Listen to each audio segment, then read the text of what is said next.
Well, thank you. I'm sorry to say there'll be no kissing during my presentation. Or maybe I'm not sorry, I don't know. So, I'm going to change it up a little bit and stay down here with you guys. I tried to figure out why I was asked. Thank you. You want me to tech and talk? Yes. Oh boy. Okay, it's timed, right? All right. Pay attention to the pictures, not to me. I was trying to figure out why I was chosen to give this talk, and I can only think of one reason. At some point in most of my classes, students will say, "Hey, Wayne, tell us a story about the time that you were sort of arrested in Egypt." Makes for a pretty good story. And I'll try and tie it into what we're talking about today. And in my talk, you'll see the title is Paradigm Shifts. So what's a paradigm shift? I read a book in graduate school called Scientific Revolutions by a fellow named Thomas Kuhn. And Kuhn talks about how people change, how our preconceived notions, our ideologies, our values, our vision of things, how that changes.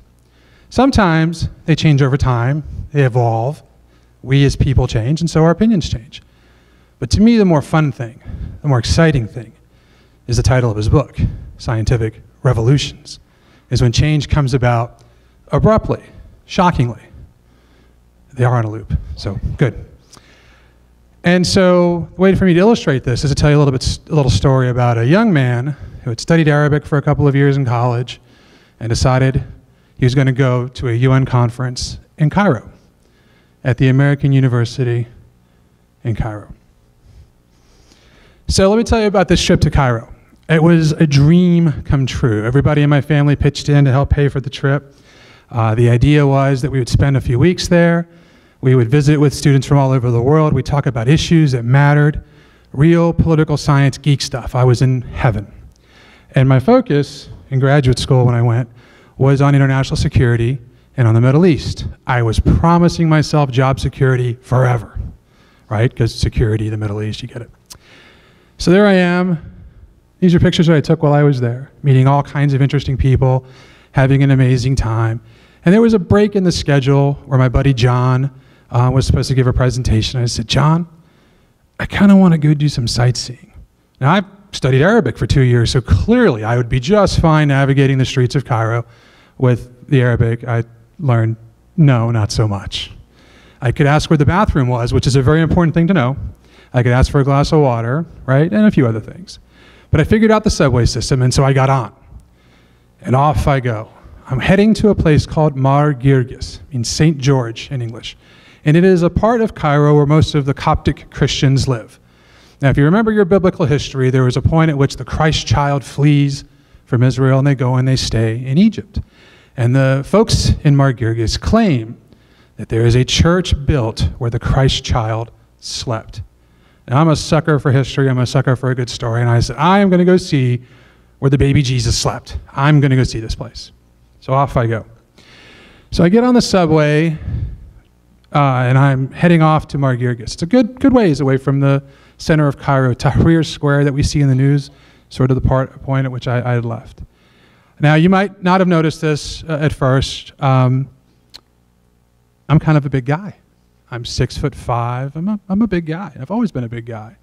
The average Egyptian, not so big, not so much. And so I'm on this train, and these little kids who are just the most friendly people I have ever encountered would come to me and they'd say, "Welcome to our country," or "Hello, mister," or my favorite thing, "Al-Kabir," which means the big one. I like that. In fact, if I could get my students to call me Dr. Al-Kabir, I'd be all over that.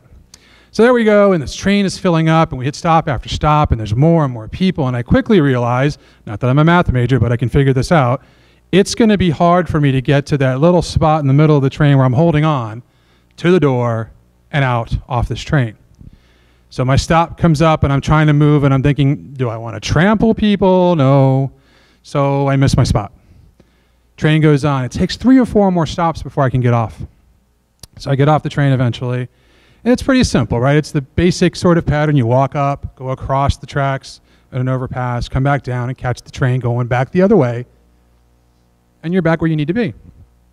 So I get off the train. And I look around and I realize immediately, this is not Mar Girgis. This is not a Christian part of Cairo. This is a place that I should not be. The women were dressed, covered up completely from head to toe, very conservatively dressed, the kind of stuff we see when we talk about Islamic fundamentalism, the kind of stuff we see when we see women or images of women from places like Saudi Arabia or Kuwait.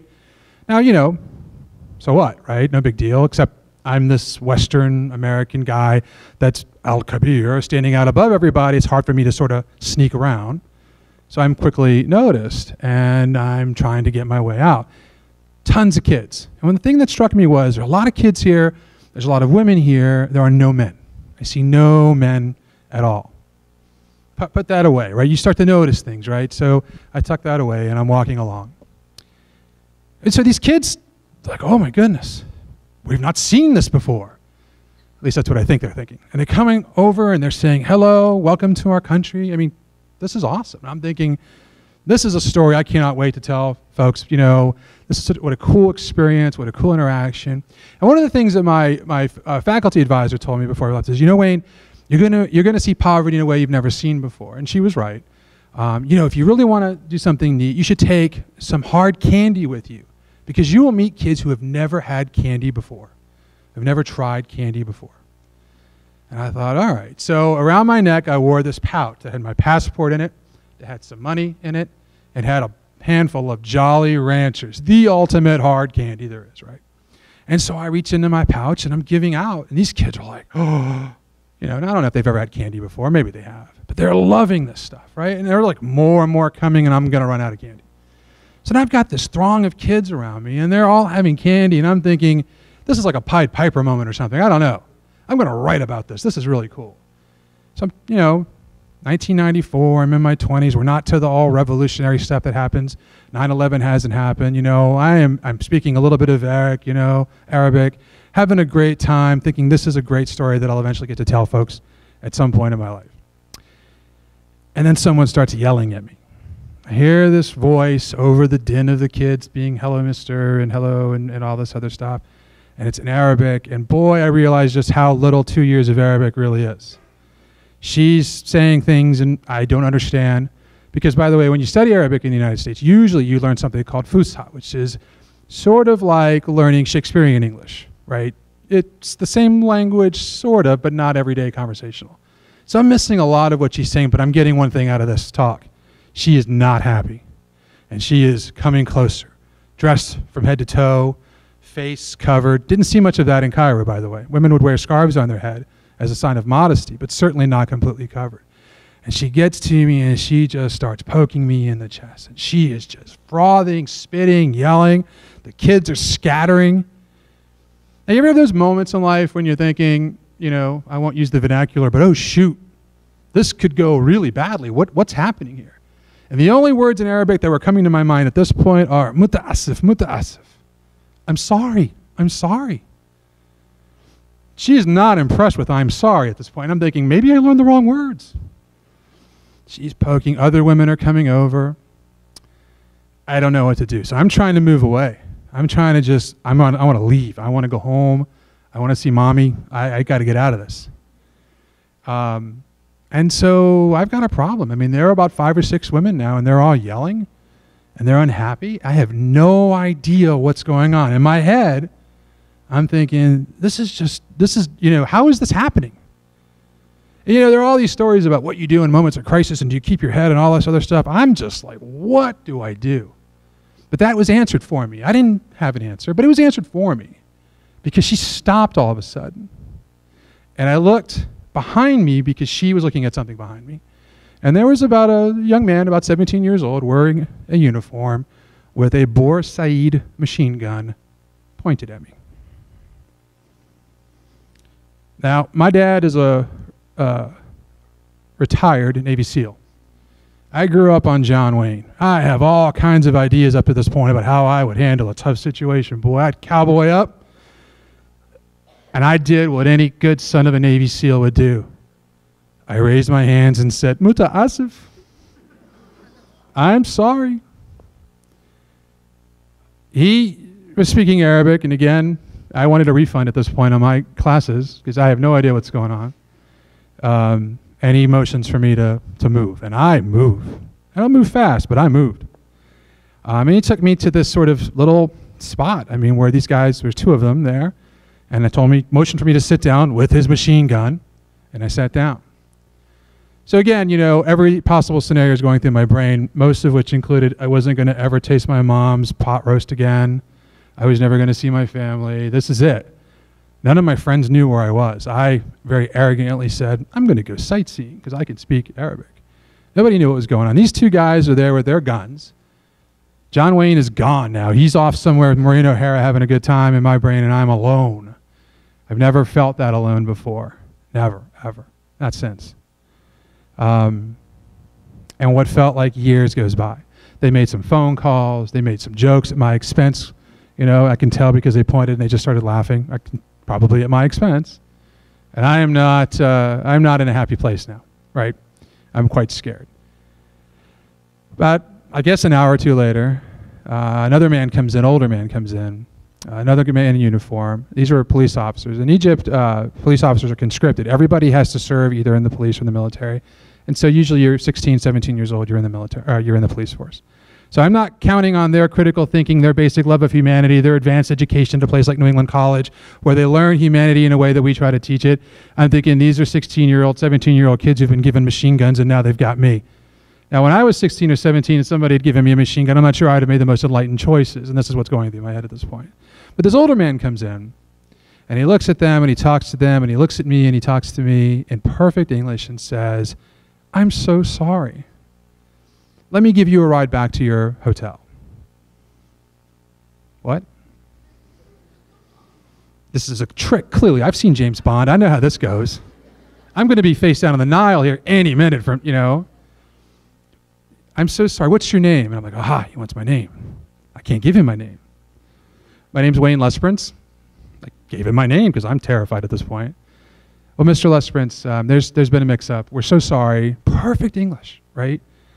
And let us take you back to your hotel. And so, you know, I go right back, get a ride, leave, go back, get a ride back to the hotel. So the whole way there, I'm going through every manner of emotion from, you know, this is a trick to, oh my God, I might actually live. And even at one point, I've got the coolest flippant story to tell the rest of my life. And as we get closer to the Shepherd Hotel, which is this great historic hotel in Cairo, right on the Nile, I get the courage up to say, what happened? Why did this happen? And he looked at me and he said, he smiled softly. I mean, I'll never forget this face the rest of my life because it was, I love this man at this point. I mean, he saved me, I mean, right? This is what I'm thinking. And he's so gentle of spirit and kind. And he said, those people there are very poor. They don't have very much. They don't have a lot of access to the world.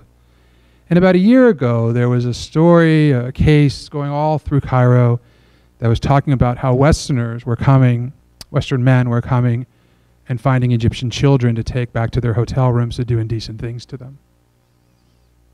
Paradigm change. My whole outlook just changed. My whole worldview, my whole experience in this moment just changed. My truth, my reality, what's right, what's wrong, everything in that moment is now up in the air. Because all I saw was these people, them, this other, treating me badly, treating me with contempt. I'm a good guy. I'm a nice guy. I know this to be true. And I was getting treated pretty roughly here. I was scared. And he said, I'm really sorry. And I was like, no, you know. And I'm thinking about this. Al-Kabir comes to town. He's got candy. He's surrounded by kids. What would you do? I'd be freaking out too. I have a 2-year-old daughter, or some big dude is handing her candy and talking to her all lovey-dovey. I mean, what? No. I got issues with that. And so in this moment, everything got shaken up for me. So why don't I tell this story, other than the fact that it's kind of cool and, you know, I get to tell about a life experience I had and you know, the many years it took to get over the fact that some 17-year-old kid had a real machine gun pointed at me and I didn't John Wayne up or cowboy up and handle it that way, which probably would have gotten me killed. I tell it because to me what's fascinating about Thomas Kuhn's book, to me what's fascinating about paradigm changes is what does it take to get someone to change? And all of the issues that I confront as a political scientist, all of the issues that matter to us as people, who we love, who we care about, people who are different than we are, people who may be differently able, people who have different goals, values, religions, whatever it is. I have to be open to that now. I can't walk around the world closed off. I can't be open to the changes that can come over time or in an instant. And what I learned in Cairo that day was that what got them thinking who I was, what I was up to, and what got me thinking what they were doing and who these folks were because they were dressed all covered up because they have a different faith than I do, was so limiting, was so restrictive. It made me less of the person that I wanted to be. I'm not going to lie, I still think about that day, and I think about, gosh, you know, could it have been different? Could I have handled things differently? And I probably couldn't have because I didn't know enough. But at the end of the day, I think every day, I have to be open to other people's truths. I have to be open to other people's values. Doesn't mean I'm going to agree with them. Doesn't mean I'm going to have the same conclusion. But I've got to take a chance that somebody else might be right. Somebody else might have a better way. And that can lead to all kinds of transformations, I think, in each of us. The whole theme of today's talk is about taking a chance.